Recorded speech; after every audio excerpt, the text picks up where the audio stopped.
Buenas noches, amigos de Todo en Contra. Nuevamente estamos con ustedes para tocar temas de interés de la ciudad, del Estado de México, que tienen que ver pues, con nuestra inmediata realidad. Esta noche vamos a tocar un tema muy importante y vamos a abordar, vamos a tratar de perfilar qué significa o qué es la zona norte de Toluca. Una zona olvidada, una zona que muy pocos de quienes viven en la cabecera municipal apenas conocen y se ha invisibilizado de alguna manera lo que sucede ahí. Pero en esa zona norte se concentran muchos de los problemas que actualmente estamos viviendo y con esto quiero decir problemas como por ejemplo la violencia, ¿no? El narcotráfico, la miseria y otros. Para eso vamos a dar paso a nuestro panel que nos acompaña esta noche. Carlos Pérez. Buenas noches. ¿Cómo estás, Carlos? Aquí listos para abordar este tema. Y nuestro invitado estrella, que es el profesor Ítalo Díaz, que es director de la secundaria 1006, Sentimientos de la Nación, una secundaria, una escuela muy combativa, que se ubica en San Cristóbal, Huichochitlán. Profe, ¿cómo está usted? Pues estamos muy bien, un saludo a este gran esfuerzo que hacen en Todo en Contra. Gracias, profe. Gracias. Bueno, Carlos, tenemos preparado por ahí algo, ¿no? Sí. Vamos a comenzar con una entrevista que hicimos justo el día de hoy, en la mañana. Acudimos ahí a la delegación de San Cristóbal, Huichochitlán, para preguntarle al delegado, pues, cuál es la situación en la que se encuentra la comunidad, sobre todo a nivel de servicios y a nivel de, pues, lo que es la inseguridad. Entonces, él nos compartió datos interesantes, ¿no? Dura unos 5 minutitos, ahí le vamos a pedir al equipo que lo pueda poner para que podamos analizarla posteriormente. Claro. Mi nombre es Ismael González Cosme, soy primer delegado de la comunidad de San Cristóbal, Huichochitlán. Mira, nosotros llevamos alrededor de un poquito menos de 1 año y medio. Ganamos aquí como una planilla ciudadana, no somos parte de ningún partido político. La primer comunidad con más hablantes de lengua otomí, incluso arriba de San Pablo Utopan, que es la primera comunidad después de la zona centro que tiene más población. Nosotros somos alrededor de 45 mil habitantes. Eso es un gran número. Si tomas en cuenta, pues incluso municipios como, no sé, Rayón, por ejemplo, pues tiene menor número de habitantes y es municipio. Hasta hace algunos años, pues se regía más por usos y costumbres. La justicia aquí era pues inmediata, ¿no? Porque la figura del delegado era muy, muy importante en la comunidad. Los principales barrios pues son 4. Estamos hablando de San Salvador, La Trinidad, La Concepción y San Gabriel. Mira, deja mucho que desear. Aquí la cuestión no es tanto lo que hace o lo que no hace, sino lo que pudieran hacer. Tú sabes que la parte de la eficacia y la eficiencia pues se hace lo más con lo menos, ¿no? Pues ellos siempre dicen que les dejaron un déficit muy grande económicamente, entonces pues eso se justifica, pero bueno, creo que también hay acciones que se pudieran implementar dependiendo, claro, pues de la población, porque pues no es lo mismo que le des más servicios o que le des preferencia a una comunidad que tiene menos población que la que realmente necesita. Ahorita estamos viendo mucho la parte de la pavimentación. La pavimentación y el alumbrado. Si bien lo debo reconocer, nos han otorgado muy, muy buena respuesta en la parte del alumbrado. Aquí la cuestión es que de nada sirve que vengan 2, 3 brigadas si solamente vienen a reparar la luminaria. Que bueno, ahí en unas calles pues es prácticamente el cambio total. Ahorita no hemos recibido absolutamente nada, ni una sola lámpara para cambio.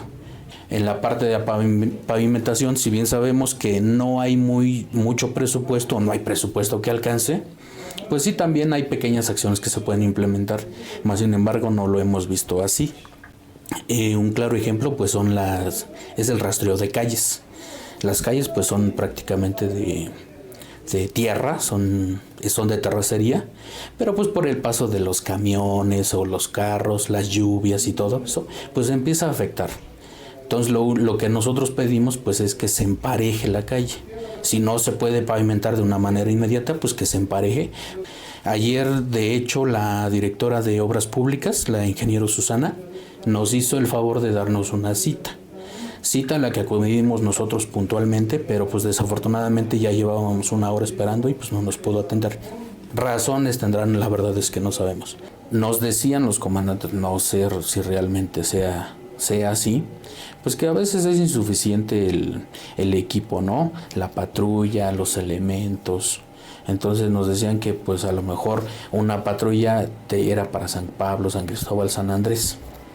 Pero a lo mejor cuando se necesita, y si lo hemos visto, pues es que vienen 5, 6, 7 patrullas. Claro, en las calles donde no hay alumbrado, pues es donde más reportes hay de que pues asaltan, que pasan las motos, que atajan a las jovencitas a lo mejor, porque eso se daba mucho. Ahorita ya afortunadamente ya no hemos recibido tantos reportes, ya casi no hay reportes de eso. Aquí te lo digo con toda franqueza y con toda desilusión. Se roban un vehículo cada semana. La verdad es que vienen las personas que nos vienen a visitar, que son gente de fuera, que viene a comprar, que viene a consumir las cosas locales, y pues que imagínate, ¿no?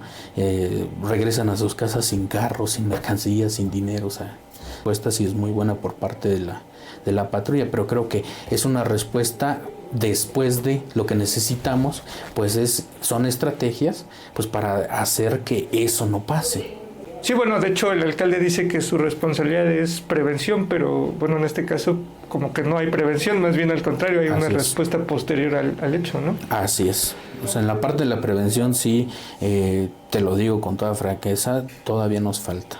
Entonces sí es complicado, pero te vuelvo a repetir, la gente aquí es muy unida. Te doy un ejemplo, sobre la calle Manuel Buendía se instalaron alarmas. Ese tipo de acciones, aunque sean muy pocas, cuando hay algún robo, algún siniestro, algún choque o lo que sea, se activan esas alarmas y la gente inmediatamente sale. ¿Por qué? Porque sabemos que puede ser, te puede perjudicar incluso a ti, ¿no? Aunque directamente no estés ahí o no estés perjudicado, pero podría pasarte a ti en algún momento. Y lo que tú esperas, pues es que la gente también te responda cuando tú lo necesites. Y eso podríamos implementarlo a nivel de comunidad. Desafortunadamente, pues no hay infraestructura que alcance.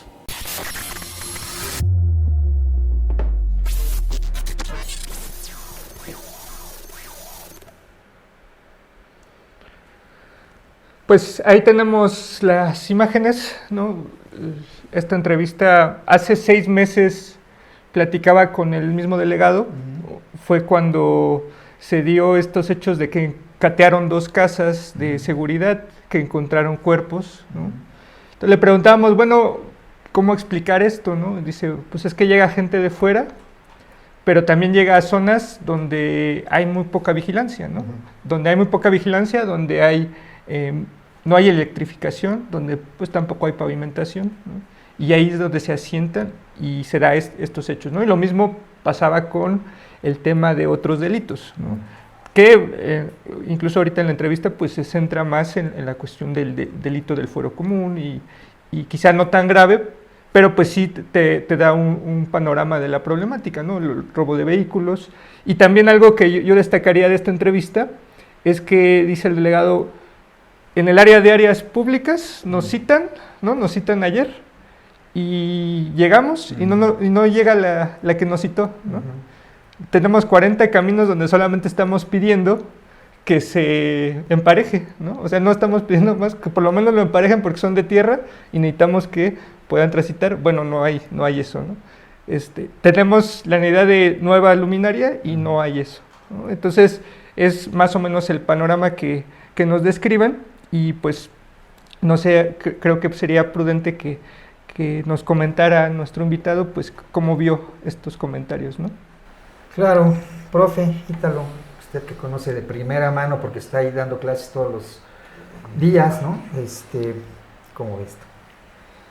Pues iniciaría comentando de que en el turno vespertino salimos ya más o menos como a las 8 de la noche. Ajá.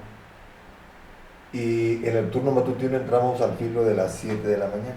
Eso significa que los maestros estamos llegando ahí más o menos entre 6:30 para preparar condiciones, y por la tarde vamos saliendo 8 y fracción. Las condiciones en las que llegamos y las condiciones en las que salimos pueden semejarse a esta metáfora de el corazón de las tinieblas. Es decir, San José Guadalupe, donde está anclada nuestra escuela, está en el límite con San Diego y San Andrés. La mayor parte de nuestra matrícula escolar proviene justamente de San Andrés y proviene de San Diego. Es la que más nutre, y de San Cristóbal. Y bueno, los testimonios que nosotros tenemos son alarmantes. No solo por el hecho de que hemos sido víctimas directamente de un robo, no solo de uno, de varios, sino porque las escuelas colindantes que están junto con las nuestras también han padecido el flagelo de la delincuencia. Creo que se queda corto el delegado, porque como en todo, las denuncias públicas que pueden llegar a la autoridad nunca son proporcionales a lo que está aconteciendo en la vida real. Claro. Tan solo nosotros en el curso de este mes podríamos hablar de que a una maestra le robaron la batería del coche, podríamos hablar de que al presidente de la Sociedad de Padres de Familia le robaron la bicicleta, podríamos hablar de que a un vecino se le metieron en su casa y hubo tiros y estuvo a punto de complicarse la situación. Y son hechos que quedan prácticamente en el anonimato.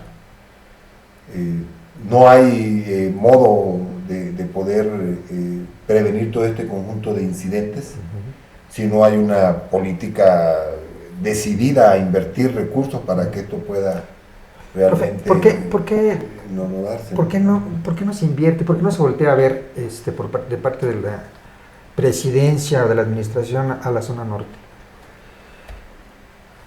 Pues eso, bueno, en mi opinión particular, creo que es una zona marginal. Les ha dado votos. En realidad es una zona que le ha dado un voto duro al priismo durante mucho tiempo. ¿Cuántos habitantes calcula usted en la zona norte? Digo, porque eso que dices es muy, muy importante, ¿no? Es una zona electorera, ¿no? Un botín, digamos. Pero es una zona que está en un proceso de transición. Sí. Porque la mayor parte de la población ha sido ejidataria.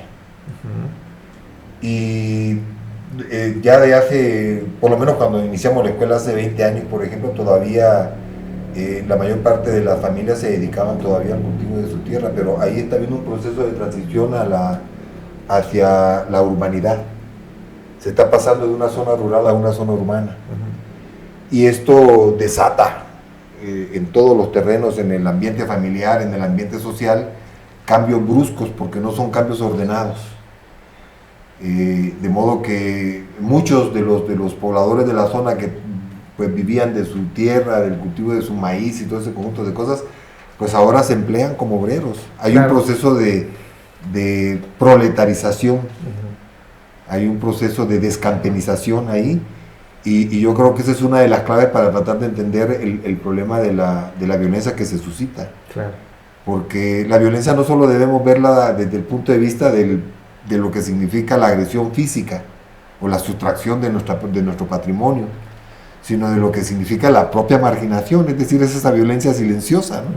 Es esa violencia que no se ve, pero que golpea día a día como una gota de agua hasta que genera un gran bache y genera un gran... pues un charco, ¿no? Un charco, y ya es un problema. Fíjese, Autopan tiene, según los últimos datos del INEGI, tiene 47.932 habitantes, ¿no? San Cristóbal, 27,000 y tantos. San Andrés, 4,000. San Diego Linares, 3,000. San Diego de los Padres, 13,000. Tlachaloya, 5,000 y tantos, ¿no? Y algunas otras comunidades que también conforman esta zona norte, que pues son tenemos que decir que es una zona en donde pues vive son habitantes otomíes, ¿no? Que han sido desplazados desde tiempos históricos, etcétera, y fueron desde tiempos de la conquista de los aztecas, fueron pues huyendo, digamos, de eso, escondiéndose de la violencia, primero de esa violencia, después de la conquista, etcétera, y en Toluca les tocó quedarse pues en una zona a la que no se la voltea a ver, ¿no? Pero estamos hablando de más de 140,000 habitantes, ¿no?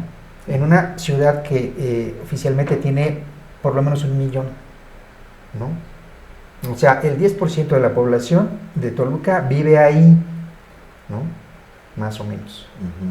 Entonces, pero también tenemos que decir que se concentran un montón de cosas, ya lo dijeron ustedes, se concentra pues una gran parte de la violencia, ¿no? De la violencia estructural que está, usted dijo descampenización o proletarización según el ángulo. ¿No? Y tiene razón, por ejemplo, esto es un dato que hace muchos años, hace unos 10 años, se causó cierto escándalo en la zona de la aviación, que es una colonia de San Pablo Autopan, que está pegadito a la carretera Toluca-Ixtlahuaca, antes de la caseta del Dorado, ¿no? Bueno, ahí el Club Deportivo Toluca compró una enorme extensión de tierra, ¿no? Con el propósito de pues construir su estadio, ¿no? Un nuevo estadio de la Bombonera, que en ese entonces pues tenía problemas con el ayuntamiento por situarse en el centro de la ciudad, que quebrantaba ciertas normas, ¿no? Entonces comenzó a comprar, pero ¿qué compró? O sea, ¿qué campos compró? Pues justamente los campos de siembra de los ejidatarios de la zona de la aviación, ¿no? Entonces, no se hizo el estadio ahí, pero las tierras tienen dueño. Y ese dueño que ahora permite, ¿no? Sembrar la actividad campesina, un día va a reclamar sus tierras de regreso, ¿no? Son de él, son del Deportivo, ¿no? Y eso, que un estadio de fútbol de un equipo de primera división llegue ahí, pues evidentemente va a cambiar todo, ¿no? Pero no solo eso, está una gran empresa que se llama Coppel, por ejemplo, tiene ahí bodegas gigantescas, también en esa misma zona. Está una empresa que se llama Genoma Lab, por ejemplo. Y no conforme con eso, hay un montón de ricos, de personas que compran, ¿no? Que compran tierras ejidales y construyen casas que no tienen, que destruyen el entorno, ¿no? Entonces, ¿a quién podemos mencionar? Por ejemplo, al exalcalde de Toluca, a ver si me ayudan, Fernando Zamora. Él tiene ahí una enorme casa. José Mansur, por ejemplo, el exsecretario de gobierno de Rubiel Ávila, él tiene ranchos y tiene un enorme garage donde dicen que hay más de 100 o 200 coches, ¿no? De colección. Ahí están cerca de Palmillas. Entonces, esa destrucción del entorno también está atrayendo a otro tipo de gente. No solamente hay un proceso de obrerización o de proletarización, sino que también se está volteando a ver a otro tipo de personas, la gentrificación solo, así se llama. Tú das clases también allá, ¿no? ¿Tú qué has notado o cuál es tu evaluación en lo que has llevado en este curso que has estado dando, este tiempo que has estado trabajando ahí? Pues, primero que confluyen muchos factores, ¿no? Como ya se decía, la pobreza creo que sería el otro ingrediente que habría que analizar, ¿no? Porque de repente hay diferentes ópticas para evaluar la pobreza, pero una de ellas es el acceso a los servicios, ¿no? Que fundamentalmente es lo que maneja Coneval, además de la parte de los ingresos. Entonces, en la cuestión de los servicios, pues tenemos una carencia generalizada. Tiene que ver con el proceso también de marginación histórica que ha tenido la zona norte, pero me parece que también con un interés fundamental del ayuntamiento y de los intereses privados de inclinar los servicios hacia las zonas donde quieren generar desarrollos, ¿no? Y entonces, de repente ya estamos viendo desarrollos inmobiliarios como parches en casi toda la región, ¿no? Como otro de los ingredientes, ¿no? Después, pues, tenemos también una juventud que está influenciada por un ambiente de falta, digamos, de alternativas, ¿no? O sea, en toda la zona, pues, casi no se distinguen canchas de fútbol o de esparcimiento, ¿no? Son escasos los espacios. Los pocos que había, bueno, en el caso de Otzacautipan, ahora se le da a la Guardia Nacional, ¿no? Que era el interés ahora de dar a Comodato un espacio deportivo. Y finalmente, entonces, ¿qué opción le queda a los jóvenes, ¿no? Pues el tema de las drogas, ¿no? Que también es muy claro, ¿no? Que es parte del ambiente, ¿no? De la zona, la venta de drogas y el consumo, ¿no? Que evidentemente también tiene que ver, tanto las drogas legales como ilegales, con la falta de, pues, perspectiva, de posibilidades, ¿no? O sea, la adicción finalmente no es en sí la sustancia, ¿no? Sino es el ambiente que genera la imposibilidad para poder, pues, ver más allá, o la única alternativa que uno encuentra, pues, es separarte de la realidad frente a una realidad que todo el tiempo te está agrediendo, ¿no? Y creo que eso también sería uno de los elementos que habría que entender dentro de este fenómeno. Y pues la parte también creo que habría que mencionar la cuestión cultural, ¿no? O sea, todavía tiene esa ventaja, y lo conversaba con el delegado, todavía tiene esa ventaja de que hay cierta articulación social, ¿no? Que no se ha terminado de perder, al menos en San Cristóbal, por ejemplo. Bueno, están las fiestas, están como un conjunto de elementos, tradiciones que todavía unifican ciertas acciones sociales, y eso hasta cierto punto creo que es lo que ha permitido responder en algunos casos como población a problemáticas, ¿no?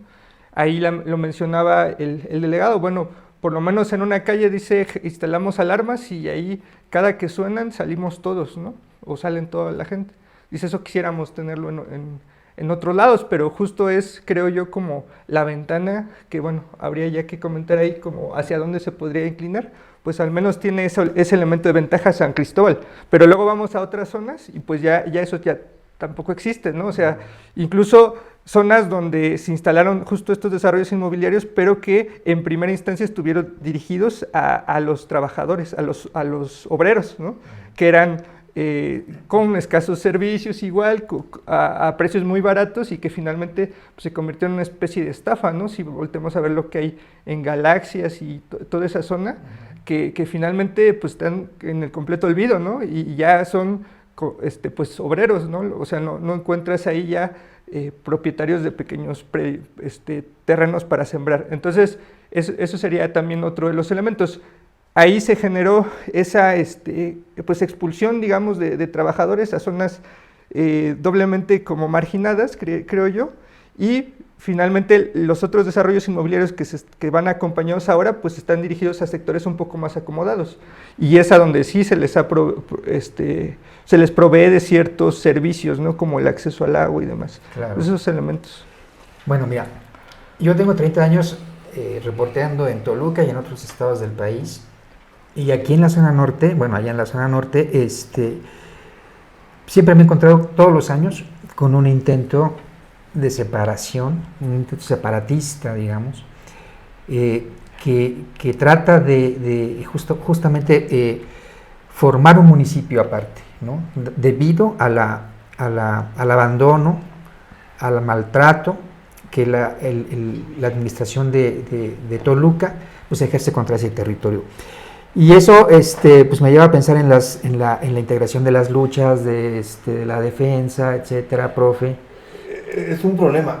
Yo creo que ahí, bueno, la parte de la erosión cultural, es decir, el hecho de que la propia urbanización va erosionando la cultura tradicional de la comunidad, esto los hace más vulnerables. Es una ruta de paso es la ruta corta a Guadalajara. Y esto implica que la frontera del paso para el narcotráfico se ha ampliado. Es decir, pasa uno a la Caseta del Dorado, a Tlacomulco y toda esa parte, y ya comenzamos a ver ahí que estamos frente a un hecho de paso para la droga hacia la frontera norte y todo este conjunto de cosas.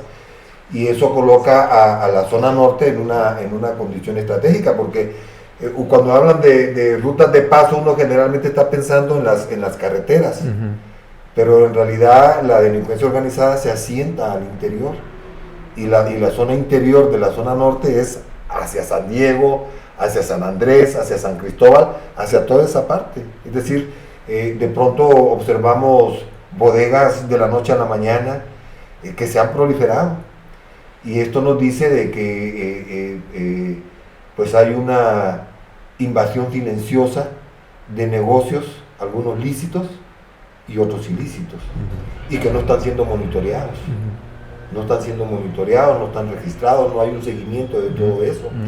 Y esto es una indolencia de parte de la autoridad, tanto delegacional como de la propia autoridad municipal y de la propia autoridad estatal y de la propia autoridad federal. Entonces, esa es otra parte del problema. Y además, la falta de infraestructura y la falta de servicios está directamente vinculada, como bien se ha comentado, al problema de la delincuencia, porque cuando hablamos del corazón de las tinieblas es que no hay luminarias. Es decir, uno camina por la calle a partir de las 9 de la noche. Bueno, lo voy a decir de manera más,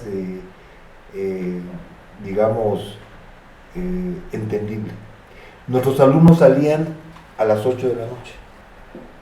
Tuvimos nosotros que hacer una gestión para que la base de camiones que está en la central de abastos hiciera una corrida especial para poder trasladar a los jóvenes a las proximidades de sus hogares. No es un camión particular de la escuela, tuvimos que gestionarlo, porque los chicos salir a las 8 de la noche era mandarlos a un riesgo enorme.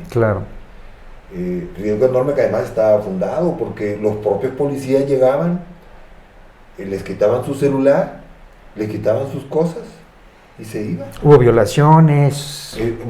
Tremendo. ¿No? O sea, todo eso ya es parte de la película de horror que se vive ahí de repente, ¿no? Hubo asesinados incluso, sí, ¿no?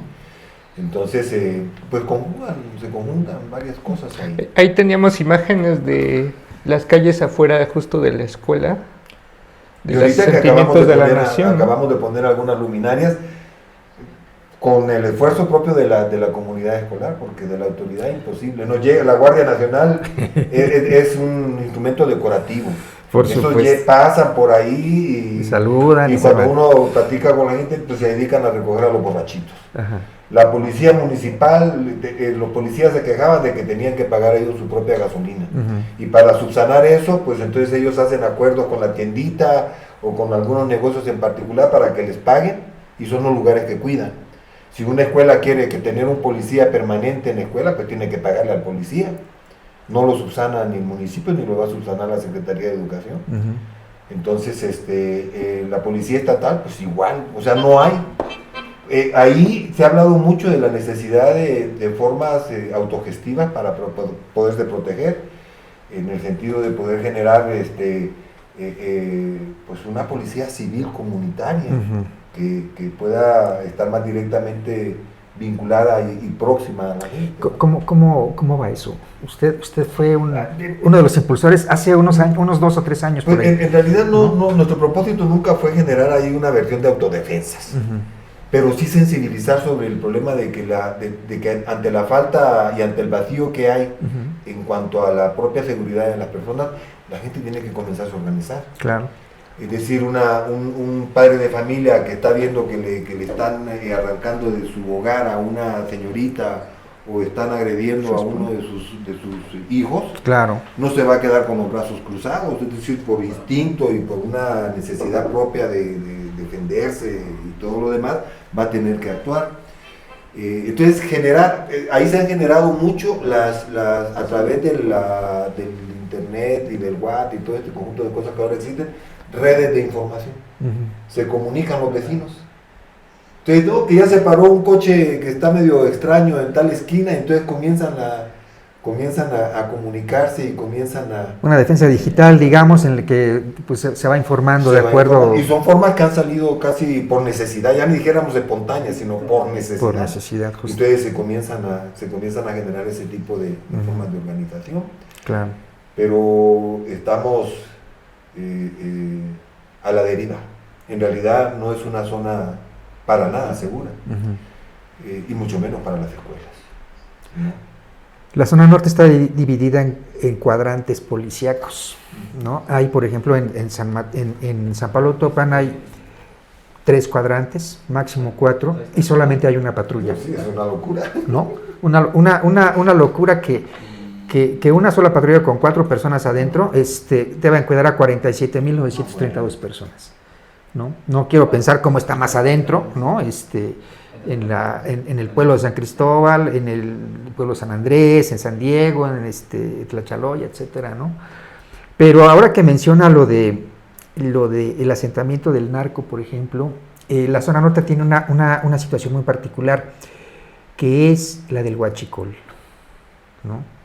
Y ese huachicol yo lo he constatado en la colonia Fuerza Aérea, en la aviación que estamos mencionando, porque ahí pasa el marcaje del ducto, ¿no? El ducto que le llaman Toluca-Tula, que es un ducto de Pemex que lleva combustible y que atraviesa estos terrenos y se va pues a Hidalgo, ¿no? Entonces, hace unos 10 años, más o menos 10 años, un poco más, por ahí del 2002, unos policías municipales se dieron cuenta de que extraer combustible era un buen negocio. Y claro que lo es, ¿no? Estos policías se llamaban Joaquín Hilario y Joel Juárez. Eran policías municipales y formaron un grupo que se llama, todavía existe, que de hecho es un grupo hostil, rijoso, etcétera, que está sentado en el pueblo de San Cayetano, ¿sí? Ahí a un costado, atrasito de la Universidad de la Salud, que está sobre la carretera Toluca-Palmillas. Y ellos, con protección de la policía y de funcionarios de Fernando Zamora, comenzaron a extraer. Y ese grupo se llama Los Burras, ¿sí? Ahí podemos ver, por ejemplo, sí, lo señala Carlos, alguna foto que tomamos ahí de una zona de milpas por la que atraviesa este famoso ducto de Toluca-Tula. A ver, vamos a avanzar uno más. Hay un agujero por ahí que tenemos, si uno piensa que las excavaciones para buscar combustible y los ductos son espectaculares, pues no, son agujeros como estos. Son artesanales. Sí, o sea, se hacen de noche y se tapan ahí con un plástico, o se vuelven a rellenar y después se sacan, pero estos grupos, o el grupo de las burras, en 2017 teníamos un reporte de entre 20 y 30 válvulas abiertas, nada más en esta zona de la colonia aviación, ¿no? O sea, eso significa que tenían los planos. Por supuesto que sí. Y también quiere decir que... ¿Contubernio? ¿Con quién? Bueno, pues primero con Pemex y después con las autoridades, ¿no? Entonces, pero este grupo de los burras no solo es un grupo extractor, ¿no? O sea, tiene otras actividades, pero fíjense, ¿qué es la ganancia que ha tenido hasta 2017? ¿No? De acuerdo a reportes de la Sedena, a reportes de la propia Fiscalía, hay una ganancia, bueno, una pérdida, pues, ¿no? Para el Estado de 4,896 millones de pesos. ¿No? Y eso quiere decir que la extracción de combustible en esta zona de norte de Toluca deja pues una ganancia de 326 millones de pesos al año. Entonces, digan ustedes si esto no es una buena razón para olvidar a la zona. Y son de los giros oscuros del grupo Atlacomulco, aparte. Además, porque Luis Miranda, por ejemplo, ¿no? Y ni tan oscuros, porque lo hacen a la luz del día. Ya, ¿no? Todos lo saben. Todos lo sabemos. Y muchos que vivimos ahí podemos ubicar, ¿no? De manera muy, muy, muy directa dónde están estos puntos. Antes, hace 2-3 años pasaba un helicóptero, ¿no? Sobrevolando con un tipo colgado con un rifle, ¿no? En la época en que la federación decía combatir al huachicol. Sí, pero eso fue así hace 3 años. Ahora no pasa nada más que el aire, ¿no? Y los camiones cargados con Y ese punto se va a complicar, porque con la salida del PRI del gobierno del Estado de México, todo este conjunto de grupos quedan sin un control. Y esto puede explicar en mucho el asunto que se está manifestando recientemente, el que se dio en Toyocan, con los cuerpos desmembrados, y el asunto de la propia central de abastos, que ya tienen el signo de ser acciones del crimen organizado, por el tipo de armamento, por la manera como se están desplazando, por los mensajes que envían. Y justamente cuando ya estamos prácticamente en un proceso de transición, ¿no? De un gobierno a otro, y todos estos se comienzan a de repente, hay un reacomodo de la propia delincuencia organizada, y comienzan a fijar condiciones previas al propio nuevo gobierno que viene, a partir de este tipo de mensajes. Pero son mensajes que también le van llegando a la población de a pie, y le van llegando también a las propias escuelas, porque nosotros estamos a escasos 10 minutos de la central de abasto. Cuando nos enteramos del asunto de lo que se había dado en la bodega 7, creo que sí, la nave 7. La tenemos ahí cerca. Uno no pudo dejar de pensar, bueno, ¿cuántos chicos no tenemos nosotros que egresan de la escuela y se van a trabajar? Había 3 niños, ¿no? Dos menores murieron, ¿no? ¿Y cómo va el caso? La central de abasto en Toluca está ubicada justamente en la zona norte, para los que no son de Toluca. ¿Cómo va ese caso? Pues bueno, a recapitular, ¿no? Se dice que en la madrugada, ¿no?, ingresa un grupo de personas armadas a una zona de la central.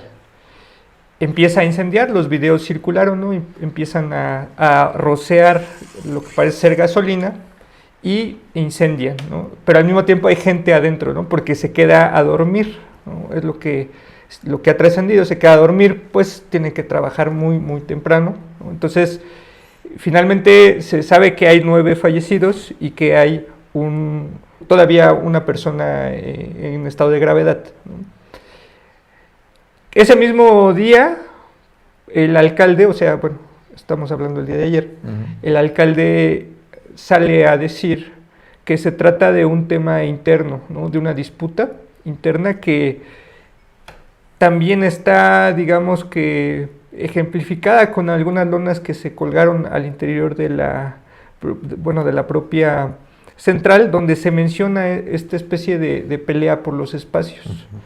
Entonces, el alcalde dice que, bueno, también como si tuviera una capacidad pues superior para investigar, él ya dijo que definitivamente no es un tema del crimen organizado, sino que es una disputa interna por el espacio.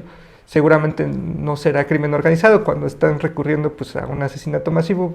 Bueno, suena un poco contradictorio, pero finalmente ese es el planteamiento, ¿no? Es una disputa interna y no tiene nada que ver con los hechos de la semana pasada en Toyocan. Entonces, hasta ahí está la versión oficial, ¿no? La versión oficial, y también se dieron 4 detenidos, ¿no? Finalmente, los 4 detenidos son los guardias de seguridad que, según la versión oficial, al llegar la policía, impidieron el acceso y por lo tanto fueron detenidos, pero de ahí en fuera no hay más claridad sobre el caso, ¿no? ¿Qué opinión tenemos al respecto? Yo creo que aquí el punto es no ver el fenómeno de la central de abasto de manera aislada, sino que pues uno tiene que verlo, cómo se va relacionando con los eventos que se van suscitando, y a partir de ahí uno puede generar pues alguna hipótesis. Evidentemente al gobierno bajo ninguna circunstancia le conviene estar hablando de que el crimen organizado está desatado, y menos en tiempos de transición, pero ese es un secreto a voces. En las entrañas del corazón de las tinieblas uno habla con la gente y es un secreto a voces. Las personas ya ven de repente las grandes bodegas y todo eso y especulan respecto a la utilidad que se le esté dando a las mismas. Entonces creo que hay un distanciamiento, hay una pérdida de piso respecto a lo que la gente vive sí, claro. a diario ahí. Es evidente que y no es porque estemos elucubrando, sino porque hay una investigación de la Sedena que relaciona a todos estos eventos que estamos platicando aquí en el programa con células de la familia michoacana, por ejemplo, ¿no? Y no podemos, claro, y no podemos nosotros ocultar esa participación, ¿no? Están participando en el huachicol, están participando en los secuestros, están participando en la extorsión, por ejemplo, ¿no? Palmillas, el mercado de Palmillas es un lugar donde también se genera mucha violencia y delincuencia, ¿no? Hay grupos de comerciantes que están cooptando, ¿no? a otros, y pues hay un montón de problemas ahí, incluso drogas, ¿no? Pero para que el alcalde priista Raimundo Martínez no diga que es un hecho aislado, una investigación que hicimos en 2017 junto con documentos de la Sedena nos señala lo siguiente: que en este negocio del huachicol y todo lo que hemos platicado están involucradas la Dirección General de Seguridad Pública Municipal, la coordinación del gobierno municipal, los comandantes municipales, la coordinación de la zona norte y las regiones policíacas 18, 19 y 20. Porque solo así se puede realizar un negocio de tal tamaño, ¿no? Sin duda, sin duda. ¿Y eso requiere dónde almacenar? Por supuesto, y tenemos algunos puntos de extracción, por ejemplo, que están ubicados en la avenida Alfredo del Mazo, en la calle de Isidro Favela de Toluca, también en Ejidos de Miltepec y en la calle Melchor Ocampo, en Autopan, entre otros, ¿no? El modus operandi es muy sencillo, o sea, los habitantes de Autopan nos explican que primero se construyen, ¿no? Se construyen bodegas o se construyen negocios relacionados con la industria automotriz, por ejemplo, talleres, chatarrería, etcétera, sobre los ductos. Y entonces, una vez bardeado aquel terreno que está perfectamente ubicado sobre estos combustibles, entonces se procede a la extracción, ¿no? Y si uno va al mercado de Palmillas y tiene la curiosidad de recorrerlo, pero por fuera, ¿no? Por la parte de atrás, se va a dar cuenta de que hay decenas, ¿no? de bodegas clausuradas, pero que siguen funcionando, ¿no? Entonces, no es un tema menor, ¿no? Yo, desde mi punto de vista como periodista, yo creo que uno de los nodos de la delincuencia organizada en Toluca está ahí en la zona norte, ¿no? Concretamente en Autopan. Sí, y hay que recordar que toda la administración de Raimundo Martínez, el discurso ha sido ese: es un hecho aislado, ¿no? Ha sido un hecho aislado el tiradero de cadáveres en la zona norte, ha sido un hecho aislado los feminicidios, así también, que inicialmente estuvo como exaltando que había mejores resultados que la administración pasada. Ahora los feminicidios pues alcanzaron y rebasaron lo que fue el periodo de Juan Rodolfo, ¿no? en cuanto a números. Fue un hecho aislado. Esta situación fue un hecho aislado. Lo de la central y lo de la semana pasada también fue un hecho aislado, ¿no? Entonces, prácticamente ese es el discurso dominante del alcalde para darle salida, y también, por último, también reafirma constantemente este tema de que justo el delegado de San Cristóbal lo contradecía. Dice: no, es que nuestra labor es solamente de prevención. Y dice el delegado: bueno, nosotros creemos que sí responde la policía cuando le llamamos, pero eso ya es después de que pasó el delito. Dice: no hay esa prevención. Y bueno, entonces, ¿cuál es finalmente el papel que está jugando? A mí me parece que es grave, ¿no? Y cuando vemos temas tan simples como las calles que están afuera de la escuela, ¿no? Yo digo, bueno, pues es exagerado, ¿no? El nivel de olvido, ¿no? en el que se cuida la zona, en un hecho tan simple, ¿no? Ahora, ¿qué podemos decir con el tema de la delincuencia si ni siquiera hay posibilidades de tapar un hoyo, ¿no? O sea, creo que en esa perspectiva podríamos mirar el fenómeno y entonces decir, bueno, pues ¿qué alternativa hay? ¿No? ¿Qué alternativa hay? Y yo creo que habría que recuperar esta experiencia que hubo justamente frente a la delincuencia hace año y medio, ¿no? ¿Qué fue? Año y medio allá en su escuela. No sé si pudiera comentarnos brevemente cómo fue este fenómeno de movilización social, ¿no? Sí, es importante señalar ver cómo lo viven la propia población, sí. Y los jóvenes, porque a la par de que se va haciendo cada vez más visible un proceso estructural de inseguridad y de presencia de la delincuencia organizada, se siembra el temor y el miedo. El ciclo escolar pasado, ahí frente a la escuela, hay un terreno de milpa, no era temporada de la milpa como tal, pero de la central de abasto llegaron y 4 bolsas llenas de desperdicios, algunos alimentos podridos y todo, y lo fueron a lanzar ahí. Los chicos que llegan a la escuela, al pasar por ahí observaron a los perros muy cerca. No tuvieron que dar la vuelta, no querían llegar a la escuela. Dentro de la escuela se generó un clima de ¿y qué es lo que está? Bueno, tuvimos nosotros que marcar al 911 porque dentro de los salones los chicos estaban plática y plática sobre el tema. Tuvimos que marcar al 911, tuvo que llegar la patrulla, con un palito de lejito le picaban a las bolsas los policías para ver de qué se trataba, pero eso nos habla de cómo vive el ambiente psicológico y el temor y el terror que se va desarrollando en la población. Cuando se violó a una chica y se asesinó al joven de una escuela muy próxima ahí a la nuestra, se generó, son los momentos en los que la población sale de su estado catatónico, y entonces se genera una coyuntura que permite tratar de sensibilizarlo más sobre la necesidad de enfrentar ese tipo de problemas.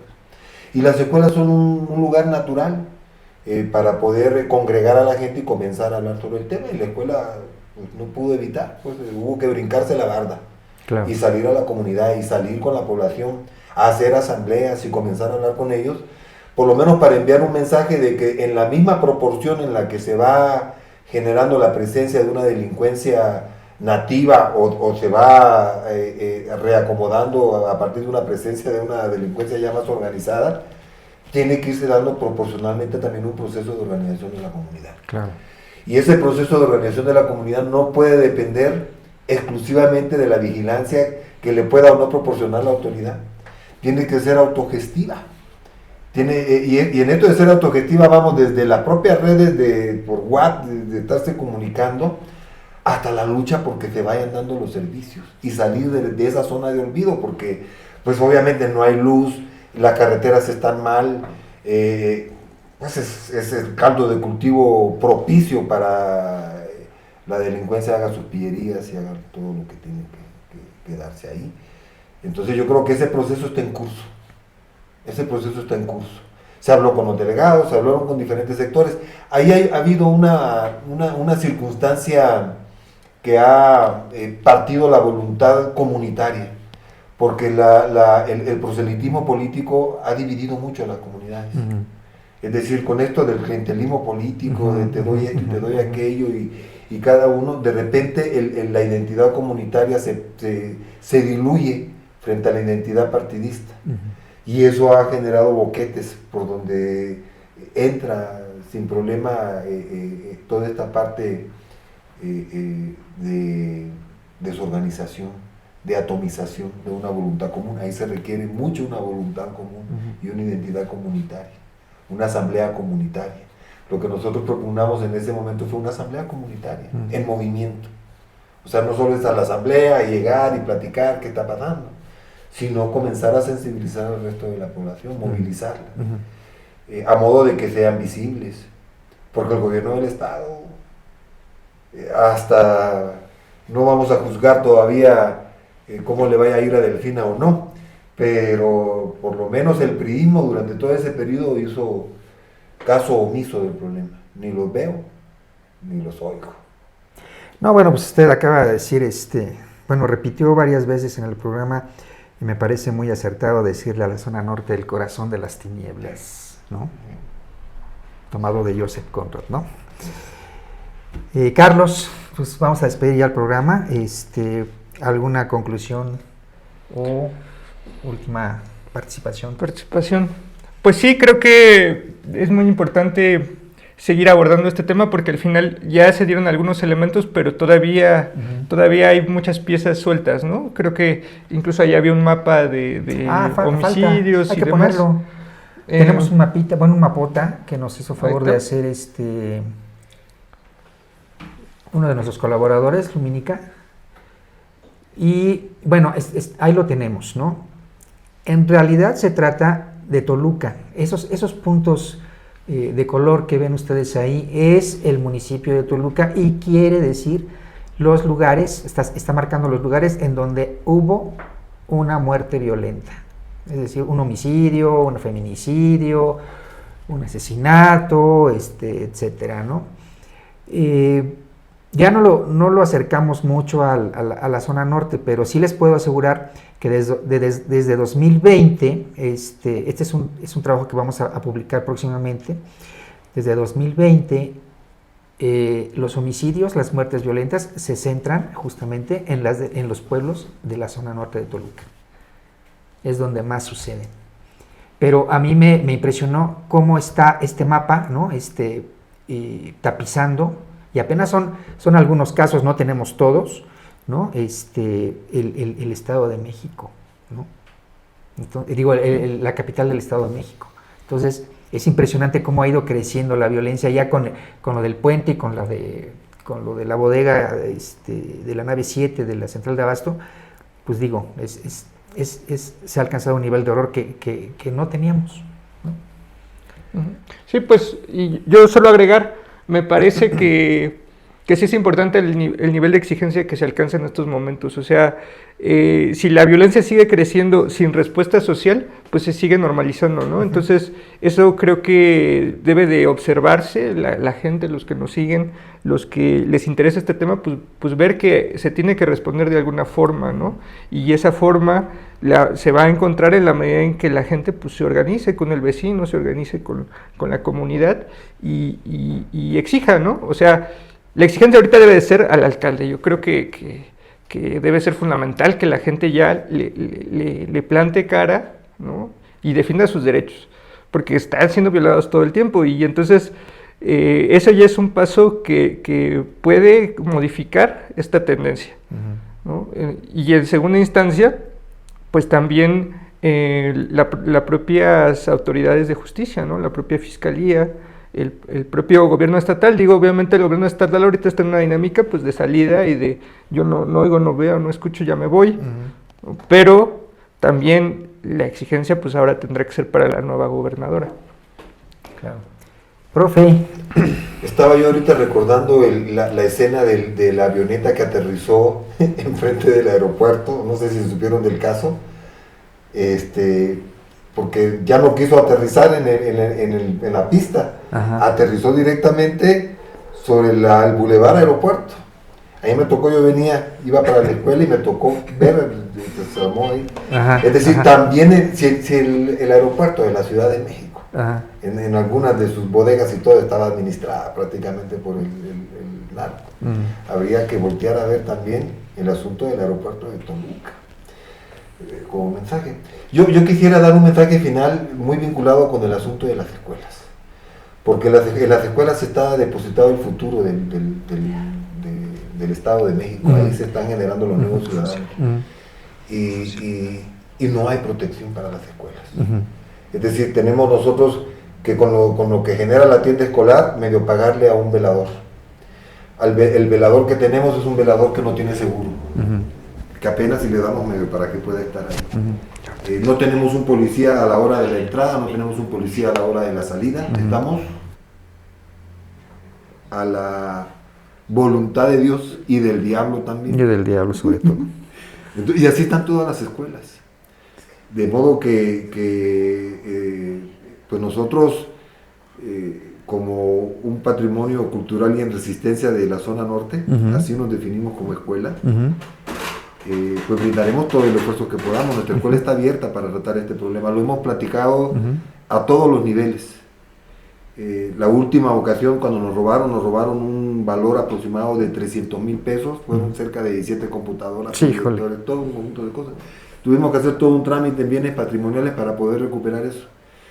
Pero el periplo que hay que pasar, porque nos robaron, tuvimos que hacer la denuncia en la Procuraduría, la Fiscalía ahora, tuvimos que ir ahí y los propios peritos nos cobraban para ir a hacer el peritaje a la escuela, es decir, querían que les pagáramos el taxi, que fuéramos por ellos, es decir, pues acabamos revictimizándonos. Por supuesto. Y pelear para que pudieran, o sea, por eso muchas de las denuncias no llegan, porque también en la propia autoridad encargada de la vigilancia y de la investigación es una cuadrilla de corruptos. Claro, la justicia. O sea, llega uno ahí y uno ya, el ambiente y la manera como actúan ya te indica de que estás con un sector corrupto, con un sector del que no te puede confiar y que además percibes que está coludido con todo el proceso. Claro. Primero lo roban y después le hacen el peritaje, ¿no? Sí. Bueno, a uno, el penúltimo velador que nosotros tuvimos, pues de pronto se dio su vueltecita en la salidita donde está el estacionamiento, para ver qué estaba pasando con los coches. Pasó una patrulla y lo levantó, porque con el argumento de que estaba queriendo robar, y era el velador, pero el velador no tiene ni una pistola, el velador es lo que tenía en una varita, de esas que para prender a los animalitos y correrlos, porque hay que estar ahí de repente. Era todo lo que... Pues, a ese fue se lo llevan porque buscan justificar con todo lo que pueden un trabajo que no están haciendo. Claro. Es decir, la autoridad está rebasada en toda esa zona. Solamente con una inyección fuerte de recursos. Ahorita está pasando, yo conté ahora las veces que pasó la Guardia Nacional, porque nosotros estamos situados en un paso estratégico para salir de ahí. Pasaron 4 veces. Nunca habían pasado en esa cantidad. En alguna ocasión, después del que tomamos ahí cerramos el Boulevard Aeropuerto después de que nos robaron, y pues la población, nuestra comunidad escolar se enojó y tuvimos que ir y cerrar y fue todo un escándalo. Pues acordamos de que iba a haber una mesa de negociación para atender el problema del robo y todo lo demás. El día D iba a ser en la escuela.